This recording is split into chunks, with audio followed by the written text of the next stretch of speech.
यहाँ पे देखना देखो, तो क्या पढ़ रहे हो बताओ? सर्वांग समता का क्या चीज? ठीक है। तो देखो सबसे पहले समझो कि सर्वांग समता देखो क्या होता है। तो सर्वांग समता में देखो समझना है ना कि अगर कोई भी जो ज्यामिति जो आकृति है, ज्यामिति आकृति कहने का मतलब है कि अगर कोई भी अगर वस्तु लेते हैं उसका देखो एक आकार होगा। ठीक, जैसे अगर देखो अगर एक किताब लेते हैं, चाहे देखो ये मार्कर है, ठीक ना, तो इसका एक देखो आकार होगा। और ये जो आकार है ये बताओ कौन से आकार का है? बेलन के आकार। ठीक ना। अगर देखो यहाँ पे आकार देख से कोई भी अगर वस्तु देखो हम लेते हैं यहाँ पे, जैसे देखो दिखा रहे हैं, ये देखो ये है ना, उन्हीं को पता है बताना, इसको देखो लेते हैं।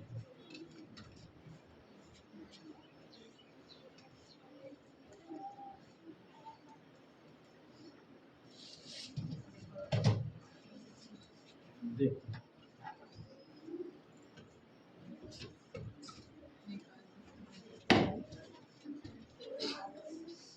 जैसे देखो इसको समझ जाना है सभी को, अगर जो समझ जाएगा उसको एक चॉकलेट मिलेगा। देखो ये देखो ये की जो है ना, ये बॉक्स इसका देखो एक आकार, ठीक, और ये देखो ये जो है से घनाभ के आकार के, ठीक ना। और देखो इसमें भी ये भी जो लिए हैं ये भी बताओ कौन से आकार, तो दोनों का देखो आकार है ना, कोई ज्यामिति आकृति है, इसका कोई आकार पता चल। अगर ये दोनों का आकार जो है वो बताओ अलग अलग है कि एकदम एक है?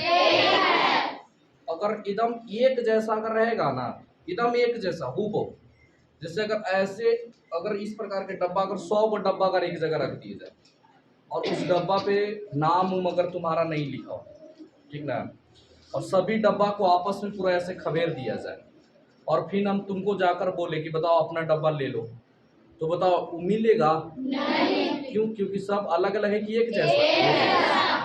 एकदम एक जैसा अगर जो भी चीज होगा ना एकदम एक जैसा, तो उसको बताओ कैसा आकृतिक नाम उसका पड़ेगा? बताओ कैसा? सर्वांगसम। सर्वांगसम क्या कहोगे? उसको सर्वांगसम आकृति कर, एकदम एक जैसा रहना चाहिए, ठीक ना। आवाज कम करना, बोलना कम है, सुनो से, ठीक ना। जैसे अगर देखो और भी देखो यहाँ पे अगर दो देखो मार्कर, ठीक, इस प्रकार से अगर देखो इसका कलर अलग अलग है, लेकिन अगर कलर अगर एक रहता, ठीक, तो कलर अगर जब एक रहता तो इसको अगर हम मान लो कि इससे लिख रहे हैं, इससे रखे हुए ऐसे ही, और कलर यहाँ पे तो अलग अलग है जिसके कारण अगर कलर अगर एक रहता तो ये फिर हमें पता चलता कि नहीं चलता? तो अगर जिसका भी एकदम दोनों एकदम एक हो, आकार, आकार कहने का मतलब है ना, जैसे अभी देखो बताया ना कि यहाँ पे देखो ये जैसे बॉक्स होता है तो इसका आकार देखो घनाभ के आकार का है, इसको आकार कहा जाता है, ठीक। और माप कहने का मतलब है कि इसका लंबाई कितना है, चौड़ाई कितना है, ऊंचाई कितना है, उसका माप होता है। तो इसका आकार और माप अगर जब समान हो जाए ना तो उसको सर्वांगसम आकृति कहा जाता है। कैसी आकृति? सर्वांगसम आकृति, ठीक ना। जब आकार और माप एक हो जाए तब, ठीक ना। देखो ध्यान से, तो पहले समझना, अगर कोई पूछे कि हम लोग जो इसको पढ़ रहे हैं तो सबसे पहले सर्वांगसम आकृति क्या होती है, तो सर्वांगसम आकृति का देखिए हम लोग परिभाषा बताएंगे कि वैसा दो ज्यामितीय आकृति, वैसा दो ज्यामितीय आकृति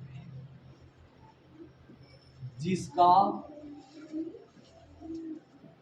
आकार और माप, आकार और माप दोनों समान हो, दोनों समान हो उसे सर्वांग कहते हैं।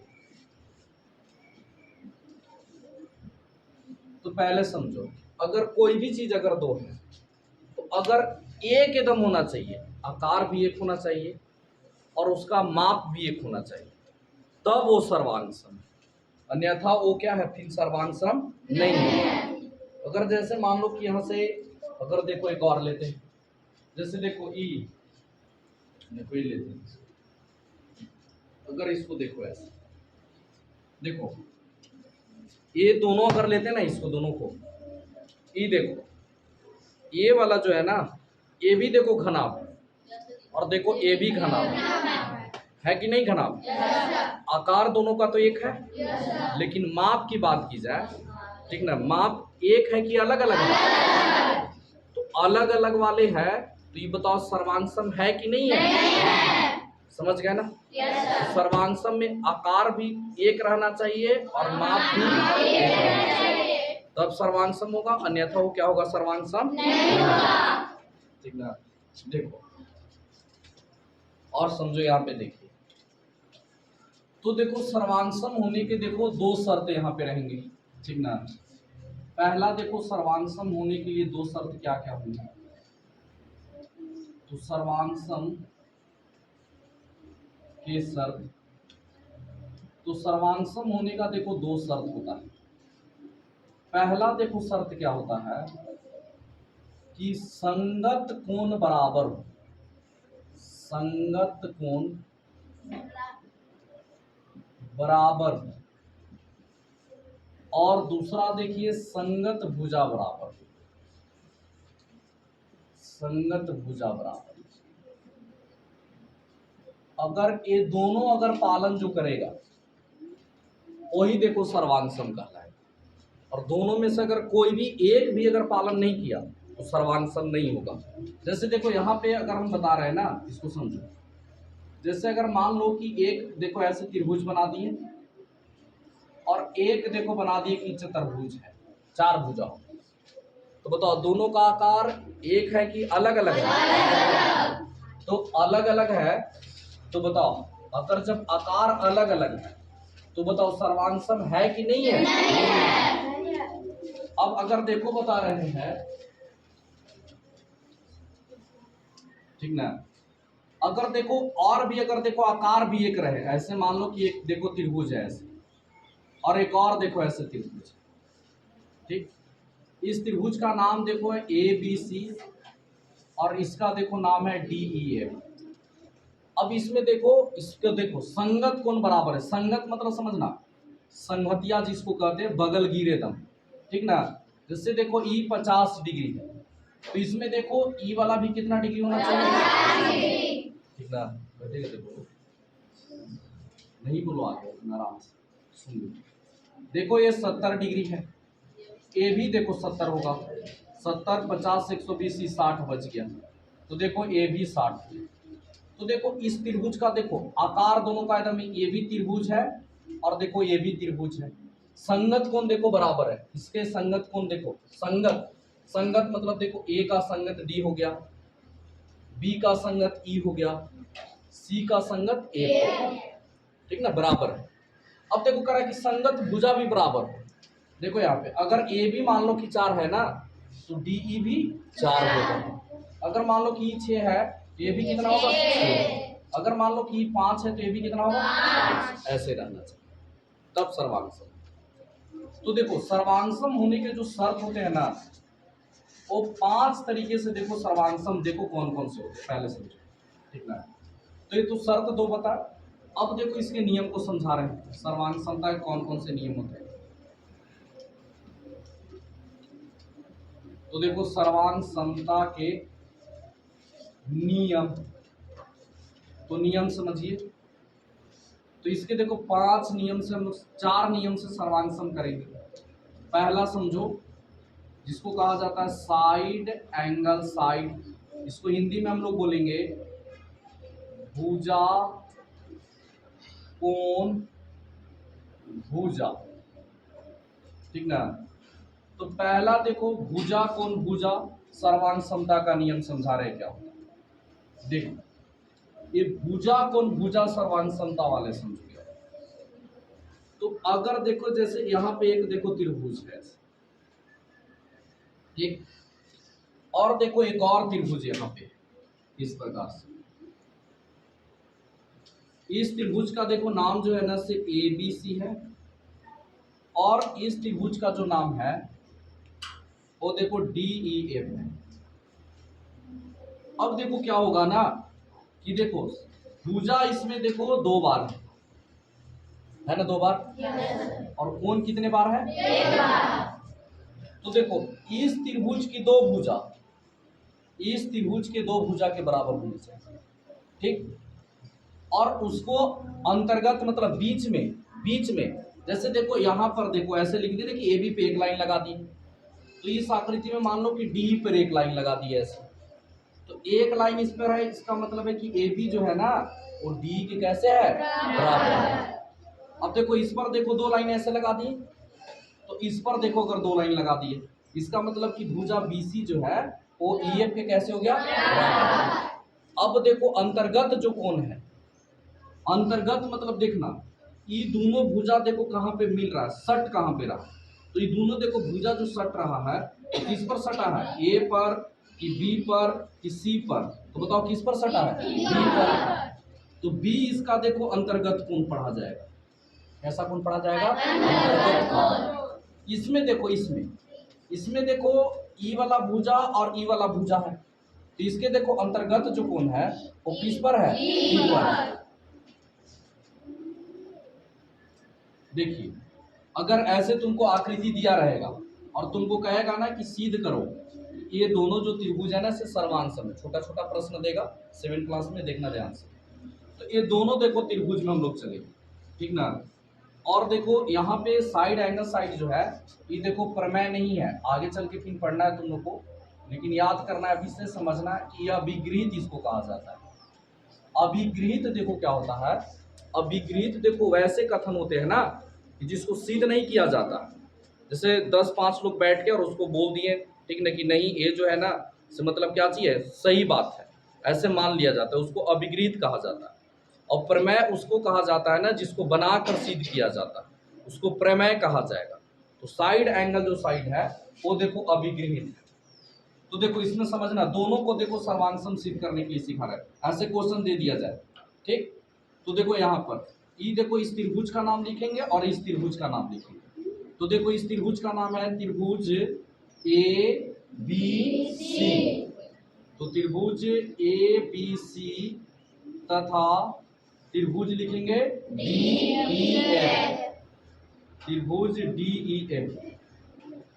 अब अगर ये दोनों त्रिभुज में अगर चलते हैं तो देखना है कि इसमें के कौन और इसमें के कौन बराबर।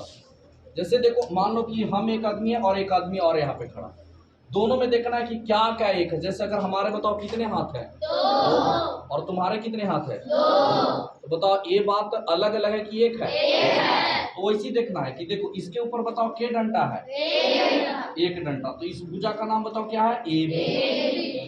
अब बताओ इस त्रिभुज में देखो किसी पे एक डंडा है, किस पर है, D पर, एक हो गया बराबर। अब देखो BC पर बताओ क्या डंडा है, यहाँ देखो ऐसे BC लिख देंगे। इधर में बताओ किस पर 2 डंडा, EF पर हो गया। अब इसके देखो अंतर्गत कौन, E देखो कौन B है, और इसमें देखो अंतर्गत कौन कौन है, E।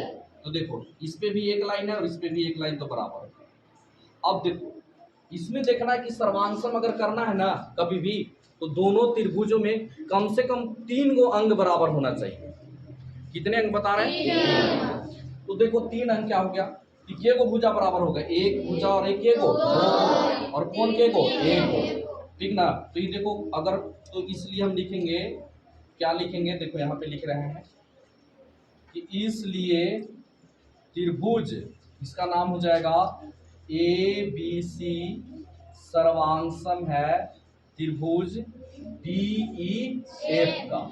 और के बार भुजाएं है, 2 बार, और कौन के बार आया, तो इसको हम कहेंगे कि साइड एंगल साइड सर्वांग समता के नियम से। अब देखो ये सर्वांग सम हो गया, ठीक ना। तो देखो यहाँ पे समझना, अगर देखो यहाँ पे सर्वांग सम अगर जैसे ही हो जाए तो याद रखना, अब क्वेश्चन तुमको दे देते कि सर्वांग सम करो पहले, तो सर्वांग सम ऐसे करना है, लिख के 3 अंक बराबर करना है। तो इस प्रकार से सर्वांग सम करने के बाद जो है ना, अगर हम क्वेश्चन दे देते कि बताओ ई वाला जो बचा है ना, ए सी जो है डीएफ के बराबर सिद्ध करो। ए सी बराबर अगर डीएफ सिद्ध करने के लिए देंगे ना हम, तो पहले ही दोनों को क्या करना होगा, सर्वांग सम। क्या करना होगा, सर्वांग सम। और सर्वांग सम करने के बाद देखो बता रहे हैं कि क्वेश्चन तुमको दे ले रहते कि सिद्ध करके दिखाओ ना कि एसी जो है वो डीएफ के कैसे है, बराबर है। तब देखो सबसे पहले दोनों को सर्वांग सम करते, और सर्वांग सम करने के बाद तब आंसर लिखते ना, क्या लिखते कि एसी जो है ना वो डीएफ के अब कैसे हो गया, बराबर। और इसमें कारण लिखेंगे, कारण का लिखेंगे सीपीसीटी से। तो इसको लिखने से पहले सर्वांग सम करना होगा, और सीपीसीटी का मतलब होता है कि सर्वांगसम त्रिभुज के संगत भाग आपस में बराबर होते हैं। मतलब जो भी बचा, जैसे ई वाला तो पहले से दिया था, ये रेड वाला तो अभी क्वेश्चन दिए कि ई वाला बराबर करने के लिए कहता है, तब पहले सर्वांगसम करके तब इसको लिखते कि क्या चीज हो गया, कारण बताओ, सीपीसीटी से। अगर इसको इंग्लिश में पूरा नाम होता है, सुनिएगा ध्यान से, देखो सी से देखो क्या होता है, कॉरस्पॉन्डिंग पार्ट कॉन्ग्रेंट ट्रायंगल, ठीक ना।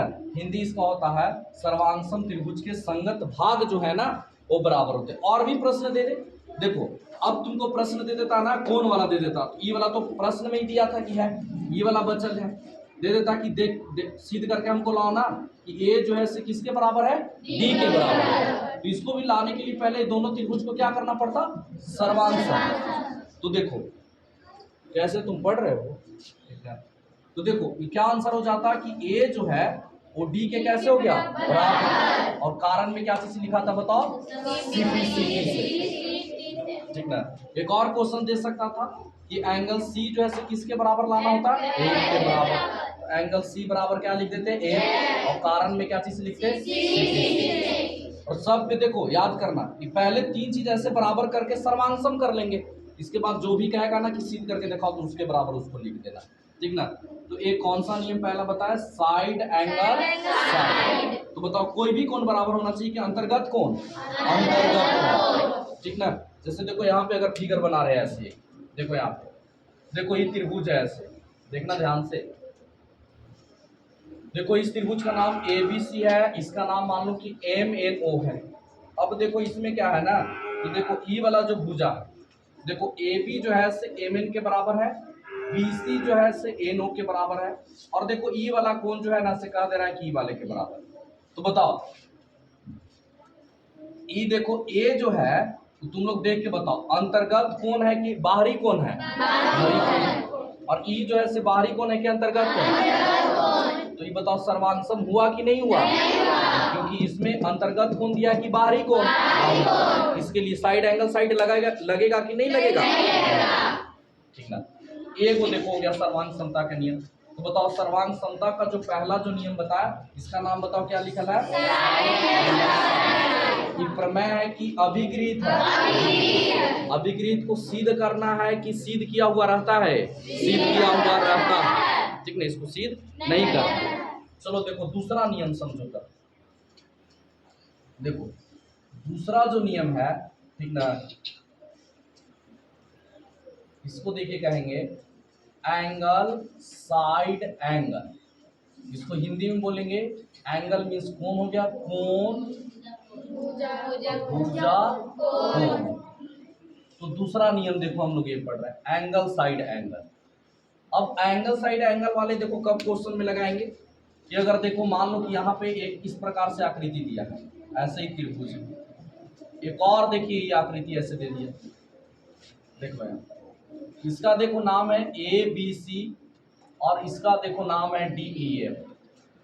अब देखो इसका क्वेश्चन देखो लिख रहे क्वेश्चन में देखो तुमको दिया है कि ई वाला कोण ए जो है ना से डी वाले के बराबर है। देखो एक रो पे एक लाइन ऐसे क्वेश्चन में दिया रहेगा, और देखो बी वाले पे जो है वो ई के बराबर है, ठीक। दो कोण हो गया, दो बार कोण था ना, क्वेश्चन में ऐसे दे दिया। अब देखो अंतर्गत भुजा, इसका देखो अंतर्गत भुजा होना चाहिए था। तो देखो दोनों कोण से सटल, दोनों कोण बताओ, दोनों कोण केकरा पे सटल है, कौन भुजा पर? AB पर, है ना? किस पर है? AB पर। इसमें देखो, इसमें दोनों जो कोण है किस पे सटल है? B पर, है ना? तो अंतर्गत भुजा इसको पढ़ेंगे अब। तो देखो ई वाला भुजा देखो इसके बराबर दे दिया, क्वेश्चन इतना ही दिया। अब देखो रेड वाले से लिखेंगे ना, समझना क्वेश्चन है तो तुमको सिद्ध करने के लिए कहेगा ना कि तब सिद्ध करके दिखाओ कि AC जो है वो DF के बराबर है। तुमको सिद्ध करने के लिए कहेगा कि दिखाओ कि BC जो है EF के क्या चीज है, बराबर है। तुमको सिद्ध करने के लिए कहेगा कि दिखाओ कि जो कोण C जो है वो किसके बराबर है, AF के बराबर है। ठीक ना? सिद्ध करने के लिए इतना चीज कह दे।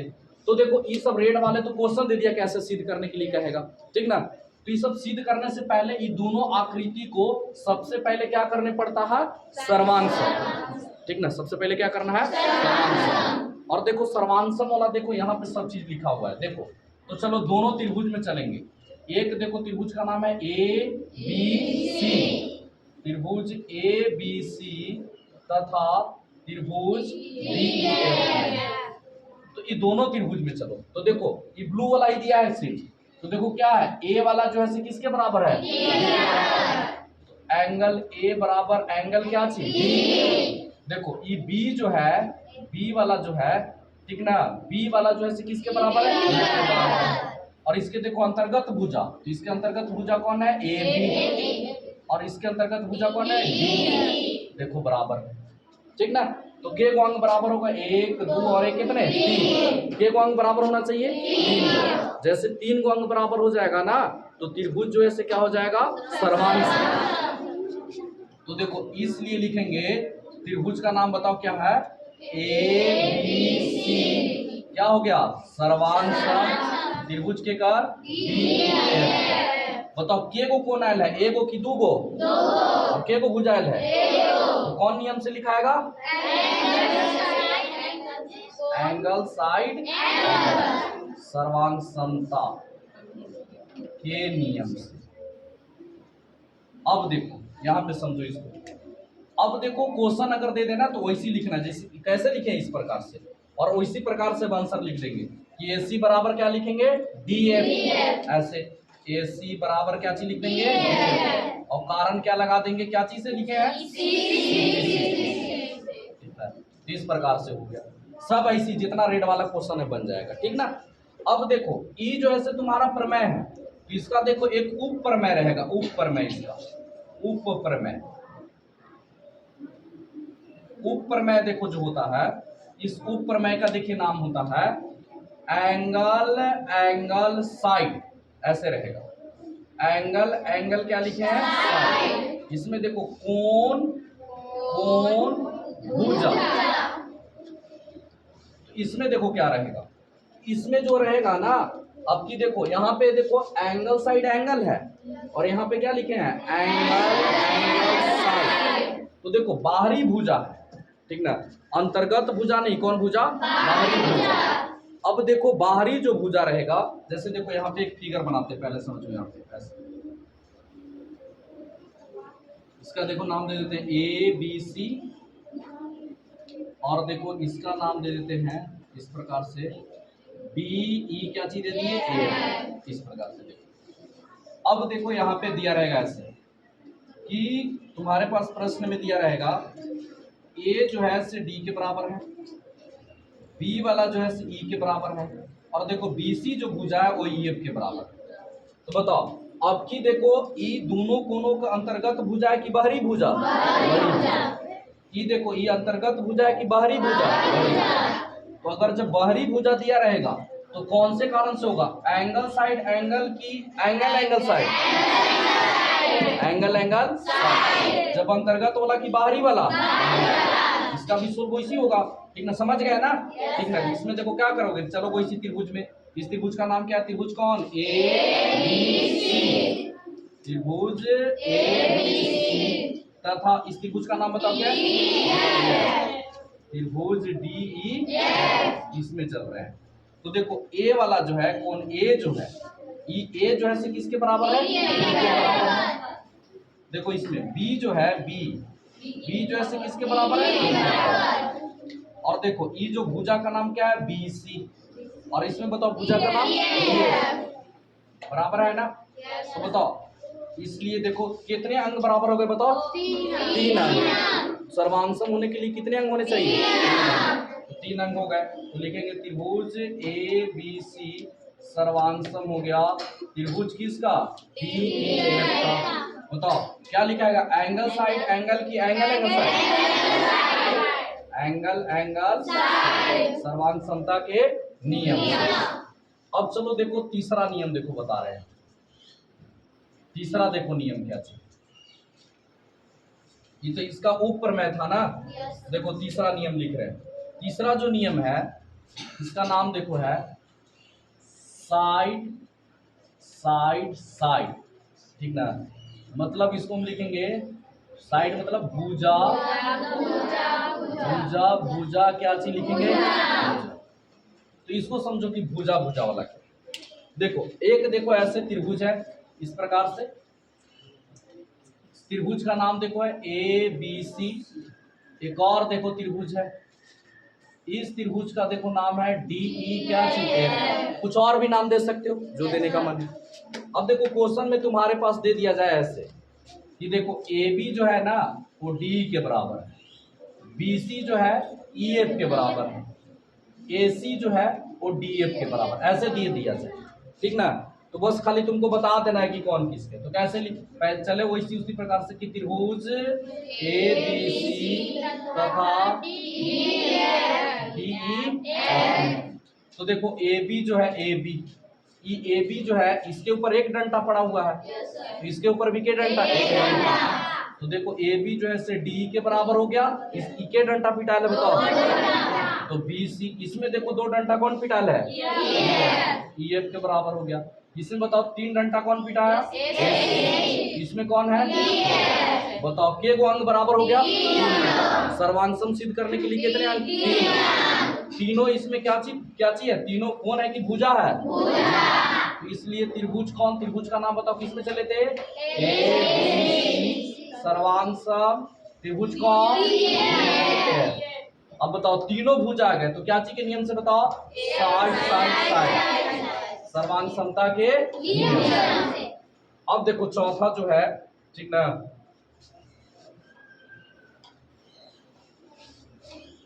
चौथा समझो आप। चौथे का जो नाम है देखिएगा ध्यान से, RHS। क्या नाम है इसका, R का मतलब देखो है राइट एंगल, राइट एंगल यानी होता है समकोण, समकोण, ठीक। H से देखो है हाइपोटेनियस यानी कर्ण, ठीक ना। और देखो S का मतलब है साइड, साइड यानी क्या चीज हो जाएगा, तो देखो इसको समझो, इसको देखो हिंदी में जो कहा जाता है समकोण कर्ण भुजा। तो देखो इसमें क्या नियम होता है, समकोण कर्ण भुजा वाला समझो यहाँ पे देखो, ठीक ना। इसको देखो साफ कर करें तो क्वेश्चन समझाते हैं ना ऐसे। देखो देखो RHS के नियम को देखो यहाँ पे समझो, ठीक नहीं, चौथे वाले को इसमें समझा रहे हैं। देखो आप RHS वाले में देखो, पहले देखो RHS वाले में समझना कि देखो एक कोण एकदम 90 का होना चाहिए और कर्ण देखो दोनों में, जैसे देखो यहाँ पे पहले फिगर देखो बना दो, देखो इस प्रकार से एक देखो इस समकोण त्रिभुज हो गया इस प्रकार से ABC। एक और देखो समकोण त्रिभुज ऐसे बना लो, ठीक ना, DEF, देखो ऐसे। अब देखो 90 के सामने ये देखो 90 डिग्री का कोण है, 90 के सामने जो होगा से क्या होगा, कर्ण, ठीक ना। और देखो ये भी 90 है, 90 के सामने क्या हो गया, कर्ण, ठीक ना। देखो ई देखो लंब है और ई वाला देखो क्या चाहिए, आधार। इसमें ई देखो लंब है और ई क्या चाहिए, आधार। तो देखो RHS देखो वहां पे लगाना है कि जहां पे देखो 90 का कोण एकदम बराबर होना चाहिए, ठीक ना। तो देखो एकरों में ई वाला कोण 90 है और इसमें भी कितना है, देखो कर्ण दोनों का बराबर होना चाहिए। देखो कर्ण अभी बराबर अभी तक नहीं दिया, अब क्वेश्चन में तुमको ऐसे दे दे कि ई वाला पे एक लाइन चला दे, इस पे भी एक लाइन चला दे। तो इसका मतलब है कि इसका कर्ण इस समकोण त्रिभुज का कर्ण और इस समकोण त्रिभुज का कर्ण अलग अलग हो गया कि बराबर हो गया। देखो एक लाइन कहने का मतलब अगर जैसे इस 10 लिखा ना इस पे, तो इस पे भी कितना लिखाएगा, ऐसे एक लाइन का मतलब हो गया जब लग गया तो देखो तब देखो आरएचएस लगाएंगे। और कोई एक और भुजा बराबर हो जाए, चाहे देखो चाहे ए बी डी के बराबर हो जाए, चाहे बी सी ई एफ के बराबर हो जाए, लेकिन ये देखो दोनों चीजें तब मिलना चाहिए। ये दोनों के अलावा अगर नहीं मिलेगा तो आरएचएस नहीं लगेगा, ठीक ना। देखो इसमें देखो बता रहे हैं कि बीसी जो है, ये देखो बीसी, वो देखो ईएफ के क्या होना चाहिए, बराबर। तो देखो क्या लिखोगे, चलो त्रिभुज में, त्रिभुज का नाम बताओ क्या है, एबीसी। त्रिभुज एबीसी तथा त्रिभुज बीई।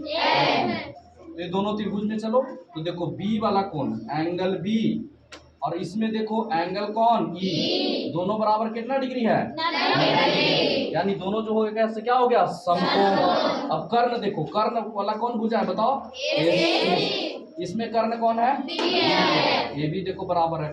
और एक और कोई भुजा बराबर हो, देखो बीसी किसके बराबर है, बीएफ के बराबर।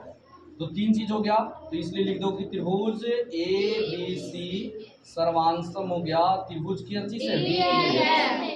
कौन से नियम से बताओ, आरएचएस, सर्वांश समता के नियम से। अब देखो यहाँ पे एक बता रहे हैं, इसमें ही नहीं लगेगा। अगर मान लो कि यहाँ पे देखो एक फिगर दे रहे हैं इस प्रकार से, ऐसे दे दिए, देखो इस समकोण त्रिभुज भी है, ये भी देखो एक फिगर दे रहे हैं, ये भी देखो एक समकोण त्रिभुज है, इसका नाम देखो ए बी सी है, इसका नाम मान लो कि एम एन ओ है, ऐसे लिख दिए, ठीक ना। अब देखो मान लो ना कि तुमको ई दे दिया, ए बी जो है वो एम एन के बराबर है, ठीक, और बी सी जो है एन ओ के बराबर है। बताओ इसमें आरएचएस लगेगा कि नहीं लगेगा, क्यों नहीं लग रहा है, क्योंकि कर्ण दोनों का बराबर है कि नहीं है, इसलिए आरएचएस लगेगा कि नहीं लगेगा। देखो ई भुजा इसके बराबर हो गया, ई भुजा इसके बराबर हो गया, और ई कोण देखो इसके क्या चीज है, बराबर है। तो बाहरी कोण के अंतर्गत कोण, तो कौन सा नियम लग जाएगा बताओ, कौन सा नियम, ठीक ना। इसमें लगेगा, इसमें आरएचएस लगेगा कि नहीं लगेगा। तो चलो बताओ सर्वांश समता के टोटल कितने नियम बताए, 4। पहला बताया कौन, साइन, ये प्रमेय है कि अभिग्रीत है। दूसरा देखो क्या बताया, एंगल, ठीक ना, सुनो। और इसका देखो एक उप प्रमेय बताया, एंगल एंगल साइड, ठीक ना। तीसरा देखो बताया साइड साइड साइड। चौथा बताया क्या चीज, आरएचएस, ठीक ना। इसमें समकोण होना चाहिए, कर्ण होना चाहिए, ठीक ना। उतारो देखिए कैसे